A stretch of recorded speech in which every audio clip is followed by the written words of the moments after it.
ప్రస్తుతం దేశం మొత్తం ఏలేస్తున్నారు నేషనల్ క్రష్ రష్మిక మందన. గతేడాది యానిమల్, ఇప్పుడు పుష్ప 2 చిత్రాలతో బ్యాక్ టు బ్యాక్ ఇండస్ట్రీ హిట్లతో షేక్ చేస్తున్నారు ఈ కన్నడ కస్తూరి. రష్మిక అంటే కలెక్షన్ల వర్షం గ్యారంటీ అంటూ లక్కీ హ్యాండ్ అనిపించుకుంటున్నారు. అందాల ఆరబోతే కాదు, నటనలోనూ తనకు తిరుగులేదని నిరూపించారు. తద్వారా ఇప్పుడు బాలీవుడ్ భామలను మించిన క్రేజ్తో ఇండియాలో మోస్ట్ వాంటెడ్ హీరోయిన్ గా నిలిచారు రష్మిక మందన. కిరాక్ పార్టీతో సినీ రంగ ప్రవేశం చేసిన రష్మిక మందన తొలుత చిన్న చితక పాత్రలతో వచ్చిన ప్రతి అవకాశాన్ని సద్వినియోగం చేసుకుంటూ ఇప్పుడు ఈ స్థాయికి చేరింది. తన దృష్టి పూర్తిగా తెలుగు చిత్ర పరిశ్రమపై పెట్టిన రష్మిక మందన చలో, గీత గోవిందం, సరిలేరు నీకెవరు, భీష్మ వంటి సినిమాలతో క్రేజ్ సంపాదించుకుంది. తర్వాత బాలీవుడ్ ని ఓ చూపు చూసిన ఆమె బిగ్ బి అమితాబ్ బచ్చన్ నటించిన గుడ్ బాయ్ మూవీలో ఛాన్స్ దక్కించుకుంది. గతేడాది రిలీజ్ అయిన యానిమల్ తో రష్మిక రేంజ్ ఎక్కడికో వెళ్లిపోయింది.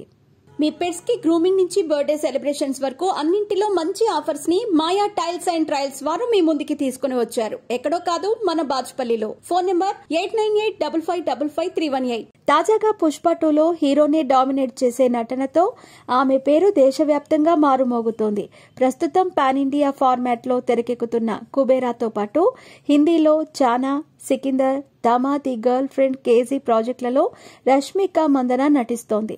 హీరోయిన్ గా స్టార్డమ్ సంపాదించినప్పటికీ పలు కాంట్రవర్సీలలో ఆమె ఇరుక్కున్నారు. తాజాగా ఓ ఇంటర్వ్యూలో రష్మిక చేసిన వ్యాఖ్యలు దుమారం రేపుతున్నాయి.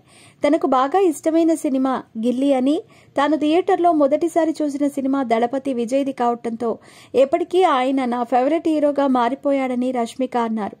అక్కడితో అయితే ఏ సమస్య ఉండేది కాదు, కానీ ఇది తెలుగులో మహేష్ నటించిన పోకిరి రీమేక్ అనేసింది.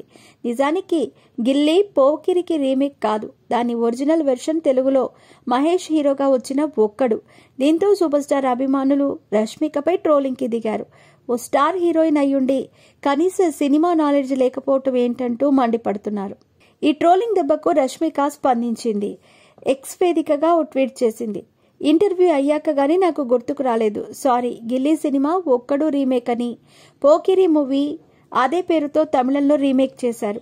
కానీ అప్పటికే నా మీద సోషల్ మీడియాలో ట్రోలింగ్ మొదలైంది.